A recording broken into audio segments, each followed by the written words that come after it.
Hey guys, നമുക്കൊരു outing day കണ്ടാലോ. അപ്പോൾ ഞങ്ങൾ തുടരും സിനിമ കാണാനായിട്ട് പോയിട്ടോ. പിന്നെ സിനിമ കണ്ട് പുറത്തിറങ്ങിയപ്പോൾ എല്ലാവർക്കും നല്ല വിശപ്പ്. അപ്പോൾ ഞങ്ങൾ അടുത്തുള്ള മോളിൽ കയറി ഫുഡ് മേടിച്ച് അവിടെ തന്നെ ഫുഡ് കോർട്ടിൽ പോയിരുന്ന് കഴിച്ചു.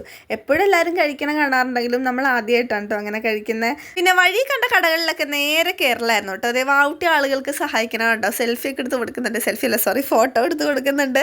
പിന്നെ അതേ ഞങ്ങൾ എല്ലാ കടകളിലും കയറി ഇതേപോലെ മാലയും കമ്മലും സാധനങ്ങളൊക്കെ നോക്കി. ഞാൻ ഒരു കൈച്ചയും മേടിച്ചു. പിന്നെ അതേ ബാഗ് സംഭവങ്ങളൊക്കെ നോക്കിയിട്ട് ആ ബാഗിനൊക്കെ ഭയങ്കര വിലയാണ്. 1000, 1500, 2000 ഒക്കെ ആയിരുന്നു. പിന്നെ ഞങ്ങളിതേ സ്റ്റുഡിയോയിലും ട്രെൻഡ്സിലൊക്കെ കയറി ടീഷർട്ടും അതേപോലെ ലിപ്സ്റ്റിക്കും സ്പ്രേയും എന്തെങ്ങാണ്ടൊക്കെ ഞങ്ങളിതേ മാറി മാറി എല്ലാവരും കൂടെ നോക്കുന്നുണ്ട്. ഇതൊരു കുറച്ച് സാധനങ്ങളൊക്കെ മേടിച്ചേ. പിന്നെ ഇതേ ചോക്ലേറ്റിനാണെങ്കിൽ അവിടെ ഭയങ്കര ഓഫർ ഉണ്ടായിരുന്നു. നമ്മളങ്ങനെ ചോക്ലേറ്റ് ഒന്നും അധികം മേടിക്കാറില്ല. അപ്പോൾ ഓഫർ കണ്ടപ്പോൾ ഞാൻ കുറച്ച് ചോക്ലേറ്റ് മേടിച്ചു. ഇതേ കണ്ടോ, ഡയറി മിൽക്കിനൊക്കെ നല്ല ഓഫർ ഉണ്ട്. പിന്നെ പുറത്തിറങ്ങിയപ്പോഴാണ് അവിടെ ഒരു ഗെയിം കളിക്കുന്നത് കണ്ടത്. അപ്പം ഞാൻ ബുദ്ധിമതി ആയതുകൊണ്ട് തന്നെ ആ ഗെയിമിൽ കയറി കളിച്ചു, വിൻ ചെയ്തു. നമുക്ക് സമ്മാനവും കിട്ടി. അപ്പോൾ till the next video, by.